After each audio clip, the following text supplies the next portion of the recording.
The Montgomery estate smells like pine and cinnamon, but it might as well be formaldehyde. I stand in the center of the living room, my fingers gripping a cream-colored gift box wrapped in silk ribbon, and I can't stop staring at what's inside.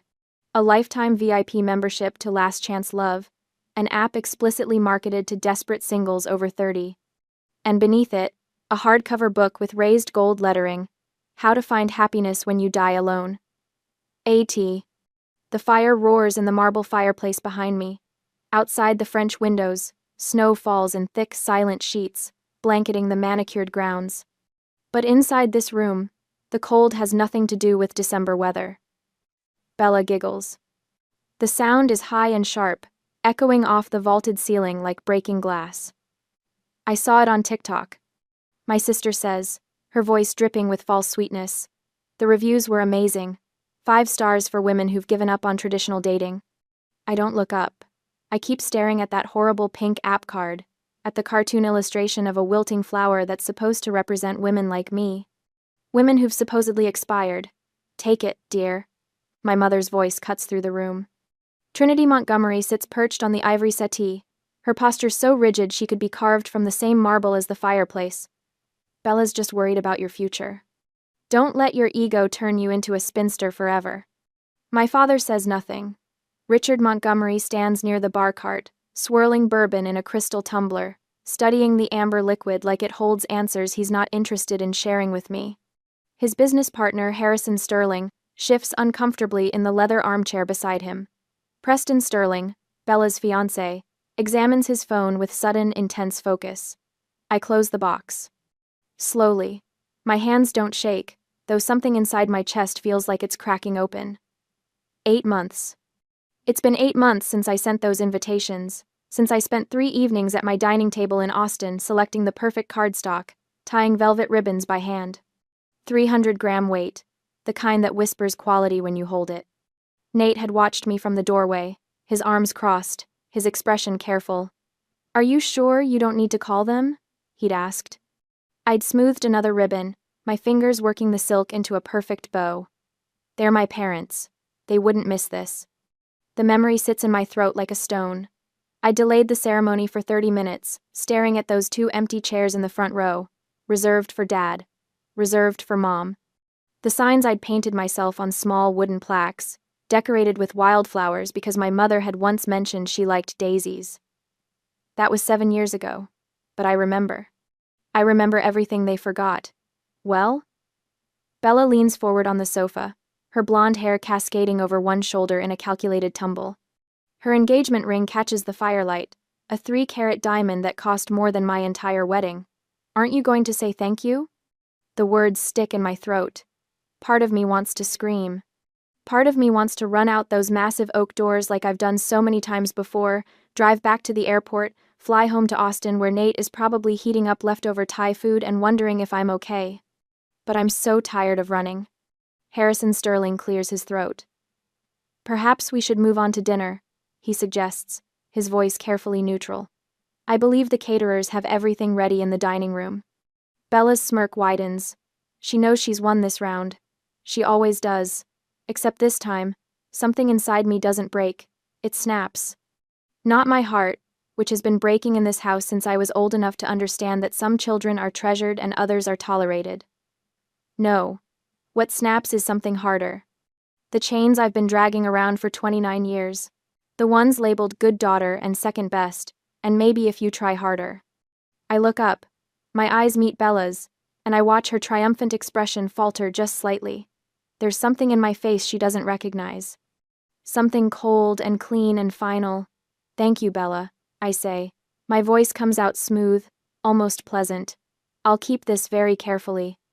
I tuck the box under my arm, holding it against my ribs like evidence, because that's exactly what it is.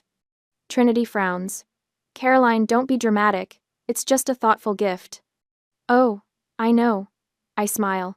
The expression feels strange on my face, like I'm wearing someone else's mouth. It's very thoughtful, very valuable. Richard finally looks at me, his gray eyebrows drawing together. "Caroline." It's a warning. The same tone he used when I was 16 and suggested that maybe, just maybe, Bella shouldn't get a BMW for her first car, when I'd received a 10-year-old Honda.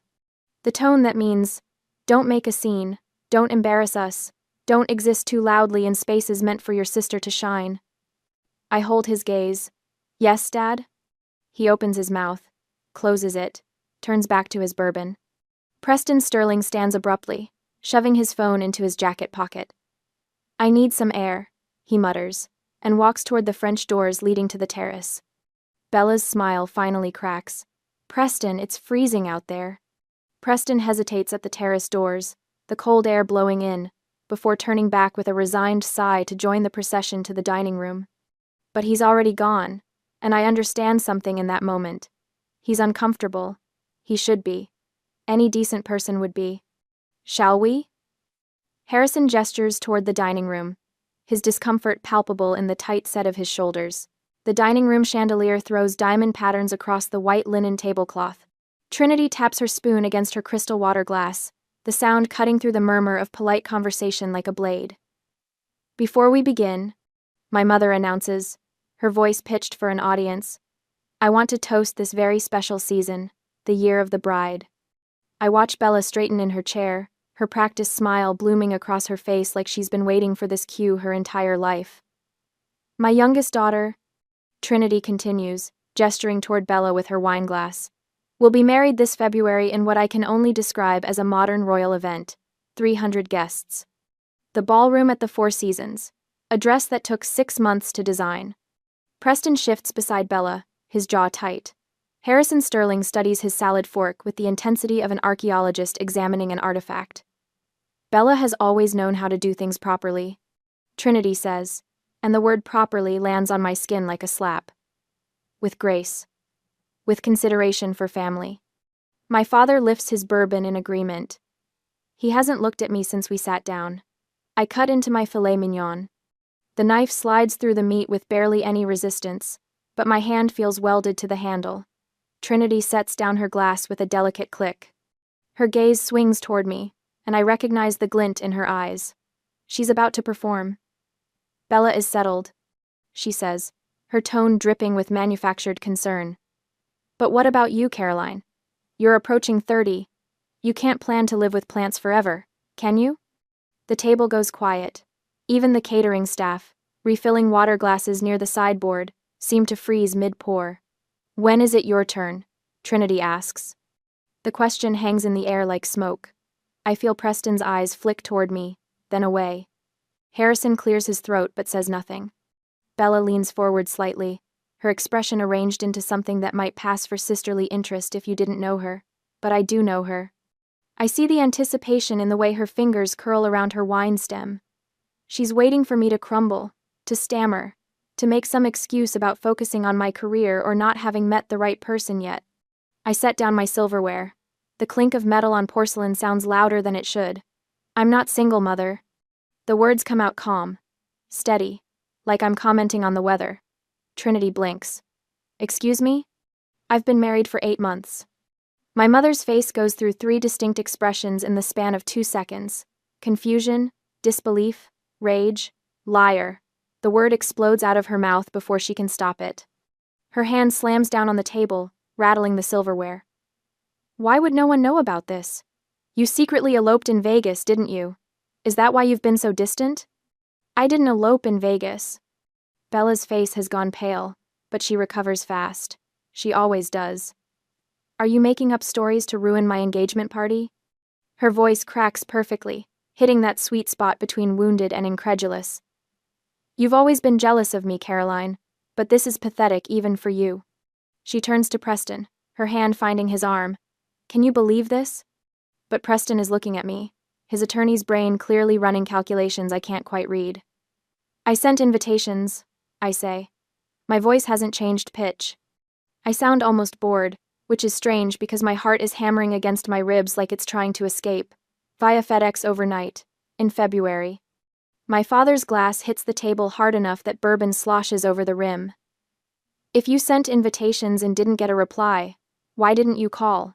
His face is flushed, the vein in his temple pulsing. You did this on purpose, didn't you?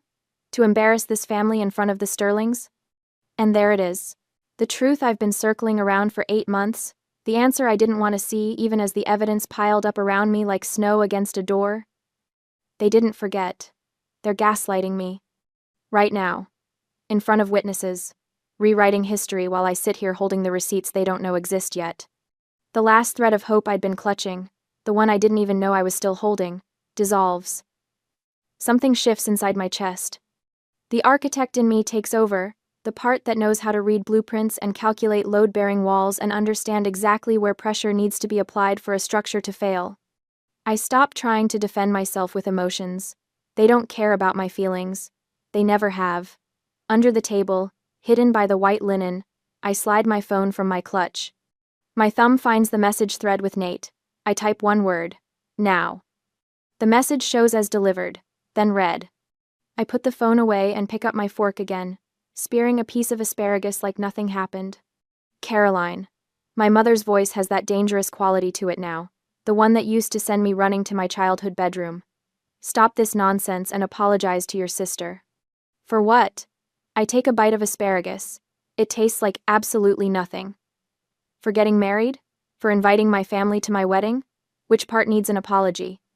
Bella's eyes are bright with tears that haven't fallen yet. She's good at this, holding them right on the edge where they catch the light. I can't believe you'd lie about something like this. On Christmas Eve. Christmas Eve. I'm not lying. Then prove it, my father snaps.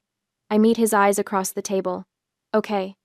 Harrison Sterling shifts in his seat, clearly wishing he was anywhere else. Preston has gone very still beside Bella, his lawyer instincts finally catching up to whatever his gut has been telling him. The chandelier above us catches on my wedding band. I've been wearing it this whole time. They never even noticed. Dessert will be ready in 15 minutes, one of the catering staff announces from the doorway, oblivious to the tension crackling through the room like static electricity. My phone buzzes once against my thigh. A text from Nate. System accessed. Ready when you are. Any tonight. I look up at the 85-inch smart TV mounted above the fireplace in the adjoining sitting area, currently displaying a digital fire log that mirrors the real fire burning below it. Actually, I say, standing up from the table, I think we should skip dessert tonight. I walk toward the TV, my heels clicking against the hardwood floor. There's something everyone needs to see. Caroline, sit down. My mother's voice has taken on that edge, the one that used to make me shrink into myself, desperate to be smaller, quieter, less troublesome. Not tonight. I stop in front of the TV, my back to the room. You always believe Bella unconditionally. My voice sounds strange to my own ears, calm, almost conversational. But have you forgotten what my husband does for a living? Silence. I turn to face them. Nathaniel Vance, senior cybersecurity analyst. He works for a firm that protects Fortune 500 companies from data breaches.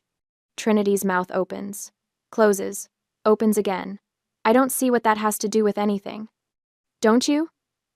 I pull my phone from my clutch, holding it up so they can see the screen. 3 letters glow there. Now. Sent 18 minutes ago. Delivered. The TV screen behind me flickers. Bella's head snaps up, her tears forgotten. What are you doing? The virtual fire log cuts out. The screen goes black for exactly 2 seconds. Then it lights up again, displaying something entirely different. A computer desktop. Blue background. Neat rows of folders. Remote access activated appears in the corner in small white text.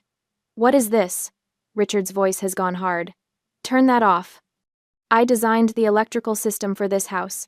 I keep my tone pleasant, almost chatty, like I'm discussing the weather. Did you know that? You hired me fresh out of grad school. Paid me an exposure and family discount rates. I installed every smart system, every camera, every sensor. I turn back to the screen, watching as the cursor moves without anyone touching it. Nate, working from our home office in Austin, his fingers flying across keys 2,000 miles away. The admin password was never changed. I continue. I recommended you change it.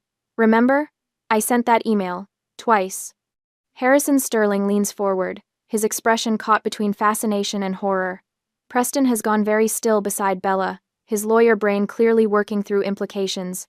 This is illegal. Bella's voice cracks. Not with tears this time, with panic. Actually, it's not. I don't look at her. I'm the system administrator on record. I have full legal access. Nate is simply helping me retrieve my own files. Trinity stands up, her chair scraping against the hardwood. Files? What files? The cursor on the screen moves to a folder. The label makes Bella gasp. Project. Truth. When you dismissed my career as playing with plants. I say quietly, you forgot I'm an architect. Architect's plan. We think 3 steps ahead. We build systems designed to last. My father's face has gone red. You had no right to put cameras in our home without telling us. I told you. My voice stays level. I gave you a 40-page manual. You signed off on everything. There's a camera at the front door, one at the side entrance, one covering the driveway, all disclosed, all legal, all recording to a professional NVR system in your wine cellar. What's an NVR system? Trinity's voice sounds smaller now. Network video recorder. I finally turn to look at her. It's not cloud storage that deletes after 6 months. It's physical hard drives, professional grade, data retention for 2 years. I watch the color drain from Bella's face. She understands. She's already doing the math, counting backward through months. You're bluffing, she whispers. I turn back to the screen. The cursor hovers over the folder. Do you remember February 12th, Bella? I ask. My voice sounds almost gentle. It was a Tuesday. Cold. You were wearing your cream cashmere coat. The FedEx driver arrived at 10:15 a.m. Stop it. Bella's voice rises. Mom, make her stop. The package was blue. I continue. Express overnight. 4 velvet boxes inside, wrapped in ivory ribbon. My wedding invitations. Preston's head turns toward Bella, slowly, like he's seeing her for the first time. Turn it off, Bella screams. Mom, make her turn it off. But Trinity is frozen, her hand still pressed to her throat, her eyes locked on the screen. It's too late anyway. I hit enter on my phone. Nate, receiving the signal, opens the folder. The first image fills the screen in perfect high definition. A FedEx receipt, signature line clearly visible. Isabella Montgomery, signed in her distinctive looping handwriting. Date, February 12th. Time, 10:15 a.m. The dining room explodes into chaos, but I just stand there, my phone in my hand, watching my sister's carefully constructed world begin to crack. And I feel nothing but cold, clean satisfaction. That's my signature, Bella says immediately. Her voice has lost its hysterical edge, replaced by something flatter. More dangerous. So what? I signed for a package. That doesn't prove anything except that I was home that day. She's recovering. Faster than I expected. Evidence 1, I say, keeping my voice level. Clinical. Like I'm presenting designs to a difficult client. You signed for a package from Caroline and Nate Vance on February 12th. 3 weeks after our wedding invitations were mailed via FedEx overnight. I don't remember every package I signed for. Bella crosses her arms. We get deliveries constantly. My brand partnerships alone generate dozens of shipments per week. But Trinity sits up straighter. I can see her grasping at this explanation, wrapping her hands around it like a lifeline. That's true. Bella's business requires constant inventory management. She can't be expected to remember one random delivery from 8 months ago. Nate's cursor moves on the screen. The receipt disappears, replaced by a screenshot of an email inbox. My mother's email inbox. Evidence 2, I say. The screen shows Trinity's Gmail account settings. Filters. There's a long list of them, sorting newsletters and promotional emails into various folders. But one filter sits at the top of the list, marked with a red flag icon. Rule name, wedding block. I read aloud. If subject contains wedding and Caroline, then delete permanently. Skip inbox. Do not archive. The creation date sits right there in gray text. February 14th, 2 days after the invitations were delivered. This filter was installed from an IP address that traces back to Bella's device. I continue. Her iPhone specifically. The same device she uses to manage her Instagram account. The silence that follows isn't peaceful. It's the silence of a trap snapping shut. Trinity's face has gone pale. That's not possible. I never authorized anything like that. Of course you didn't. I meet my mother's eyes. Bella has your password. She's had it for years. Remember when she set up your 2-factor authentication last Christmas? She told you it was for security. Preston stands up slowly from his chair. He's staring at Bella like he's seeing her for the first time. You hacked into your mother's email? I didn't hack anything. Bella's voice pitches higher. I have access, because Mom asked me to help manage her correspondence. She gets overwhelmed by all the emails. I manage philanthropic contacts, Trinity says weakly. Charity board communications. Bella helps me organize them. By deleting emails about your daughter's wedding? Harrison Sterling's voice cuts through the room. He's still sitting in his chair, but his posture has changed. He's no longer the uncomfortable observer. He's engaged now. Focused. Bella stands abruptly. Her chair scrapes against the hardwood floor. Fine, yes. I hid the invitations, but I did it to protect Mom and Dad. The room freezes. She's pivoting. I watch it happen in real time, the way her expression shifts from defensive to aggrieved. Her eyes fill with tears. Her voice shakes, but not with fear. With righteous indignation. You sent those invitations last minute, she continues, voice trembling. For some shabby vineyard in Texas. Dad has high blood pressure. Tree. Mom worries constantly about image, about what people think. I saw that location you chose, Caroline, that rustic barn aesthetic, and I was afraid they'd be humiliated, afraid they'd spend the whole trip stressing about appearances. She wipes her eyes with the back of her hand. So yes, I hid them. I threw them away. I did it out of love. I was trying to protect our parents from embarrassment. Trinity inhales sharply. I watch her expression shift, see her reaching for this new narrative like a drowning person, grabbing driftwood. You were protecting us? Of course I was. Bella's voice cracks. Caroline always does things her own way, never considering how it reflects on the family. I couldn't let you suffer through some subpar wedding just because she refuses to maintain our standards. It's brilliant, in a horrible way. She's reframed herself from villain to hero in 30 seconds flat. The malicious act becomes protective sacrifice. The lie becomes love. Preston's frown deepens. He's not buying it. I can see the doubt written across his face, the way his jaw tightens. But my parents are already softening. Already finding the explanation they want to believe. I don't panic. I don't rage. I don't give Bella the satisfaction of seeing me unravel. Instead, I smile. It's a smile full of pity. The kind you give a child who's trying to convince you the dog ate their homework when you can see the torn pages in the trash. Protecting them, I repeat softly. That's your story? It's the truth. Bella lifts her chin. Then why? I say, each word deliberate. Did you throw the invitations in the recycling bin instead of hiding them in a drawer? Bella blinks. What?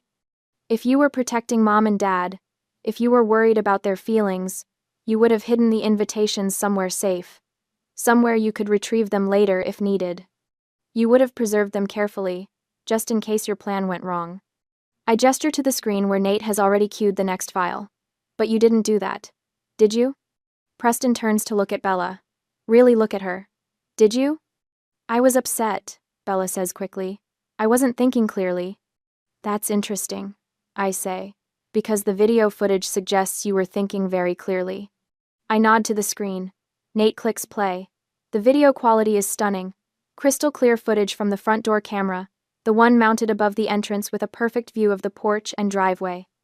The timestamp reads, February 12th, 10:14 a.m.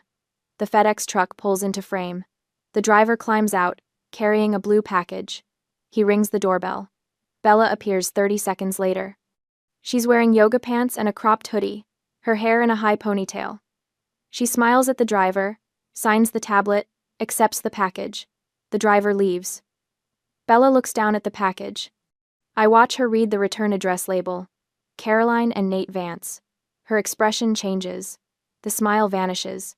Something cold and sharp takes its place. She doesn't look worried. She doesn't look protective. She looks furious. Bella glances around, checking if anyone's watching. Then she walks to the side of the house where the recycling bins sit behind a decorative lattice screen.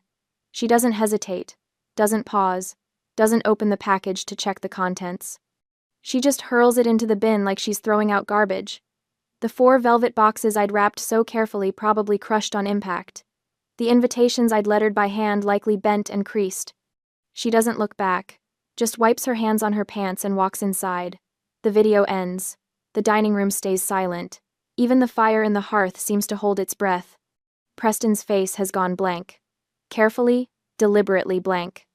The expression of someone watching their entire future collapse.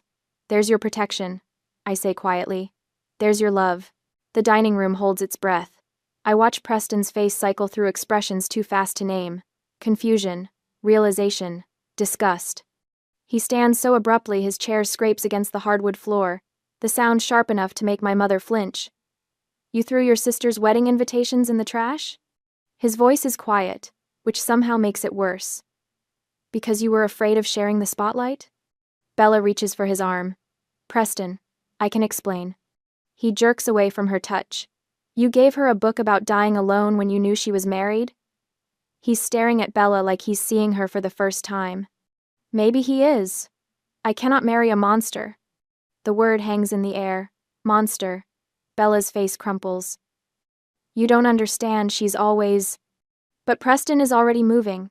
He pulls the engagement ring off her finger with such force I'm surprised the band doesn't bend.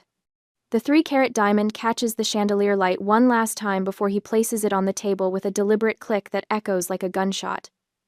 We're done, he says. My mother surges to her feet. Preston, don't be hasty. Bella made a mistake, but surely... A mistake? Preston's laugh is harsh. Mrs. Montgomery, your daughter committed mail tampering. She sabotaged her own sister's wedding. She lied to my face for 8 months. He shakes his head. I wanted to marry into a family with integrity.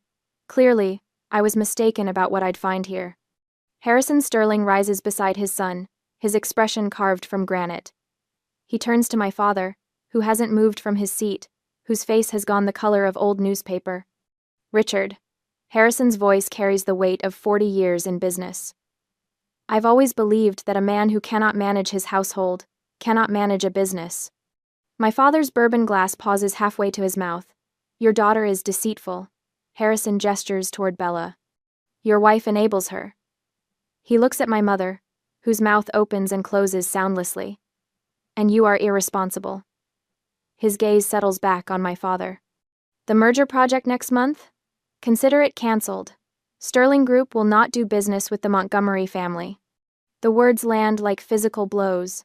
I watch my father's face drain of what little color remained. That merger was supposed to be his crowning achievement, the deal that would cement his legacy. $50 million in contracts. A partnership that would have doubled his company's reach. Gone. Harrison, please. My father finally finds his voice. We can discuss this privately. Surely. There's nothing to discuss. Harrison places his hand on Preston's shoulder. We're leaving. Bella explodes from her chair. This is your fault. She whirls on me, her face twisted with rage. You ruined everything. I'll destroy you. I'll tell everyone what you did, how you manipulated. No. The word comes out soft, but it stops her mid-sentence. I stand slowly, smoothing my dress. You won't. Watch me. Bella's voice climbs toward hysteria. I have 2 million followers. I know Massachusetts law prohibits secret audio recording. I keep my voice level, conversational. So the video of tonight's dinner stays private. I won't publish it. Bella's expression shifts toward triumph, thinking she's found an escape route. However, I pause, letting the words settle. The CCTV footage of you dumping that FedEx package? That's evidence of federal mail tampering. Title 18. United States Code. Section 1708. Up to 5 years in federal prison. The color drains from Bella's face. If you dare speak one lie about me on social media, that video and a lawsuit go straight to the police and your brand sponsors. I tilt my head, studying her.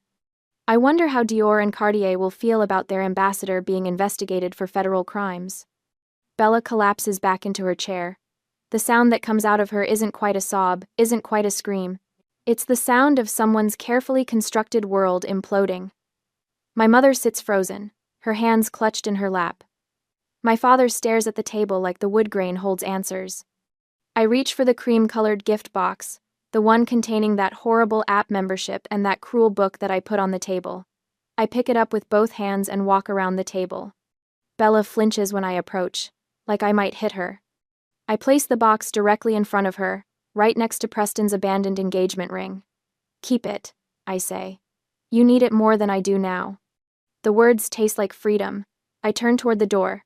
Harrison and Preston are already in the foyer, collecting their coats. As I pass Harrison, he gives me a single nod. Respect, maybe. Or approval. It doesn't matter which. Behind me, I hear my mother's voice, thin and desperate. Caroline, wait.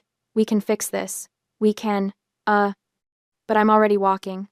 Through the foyer, past the marble staircase where Bella and I posed for Christmas photos as children, through the massive oak doors that close behind me with a final, definitive thud.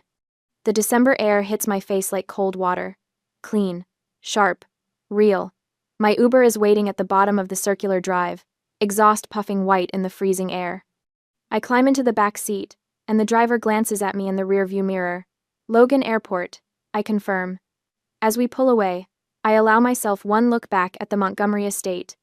Every window blazes with light, but from here, it looks empty. A beautiful shell with nothing living inside. I pull out my phone and video call Nate. His face fills the screen, and the knot in my chest finally begins to unwind. His hair is messy, like he's been running his hands through it. His eyes search mine.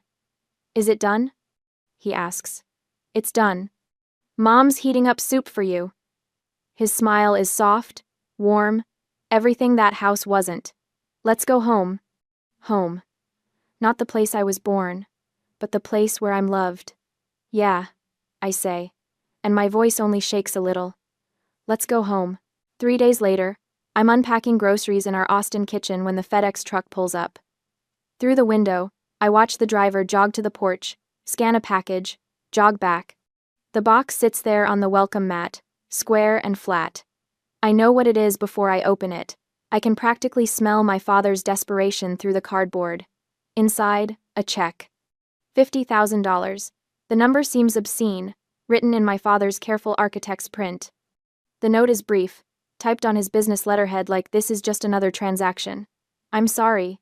Please stay silent about the contract. I stand there in my kitchen, holding $50,000, and I think about the girl who would have cashed this check, the one who showed up on Christmas Eve still hoping, the one who saved their chairs at her wedding. She's gone. I tear the check in half, then quarters, then confetti.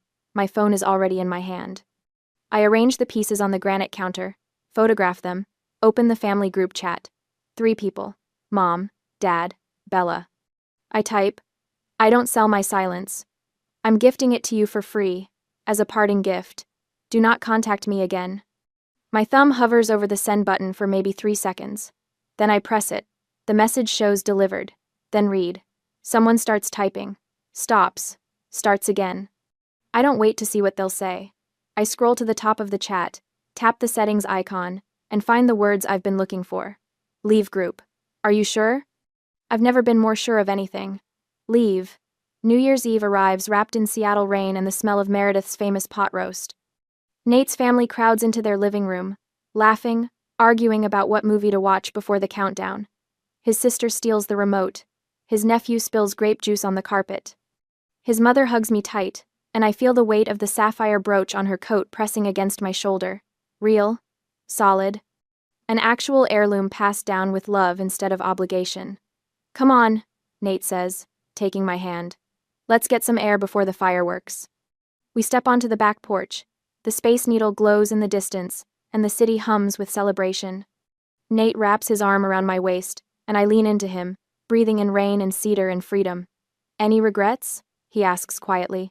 I think about the empty chairs, the hidden invitations, the cruel gift, the check torn into pieces. Not one. The first firework explodes overhead, gold sparks against black sky. Nate's family cheers from inside, and through the window I can see them raising glasses, pulling each other into hugs. I'm not the Montgomery daughter anymore. I'm Caroline Vance, architect of landscapes and now, finally, architect of my own life. I cleared the weeds. I burned out the rot. And here, in this garden I chose, something real is growing.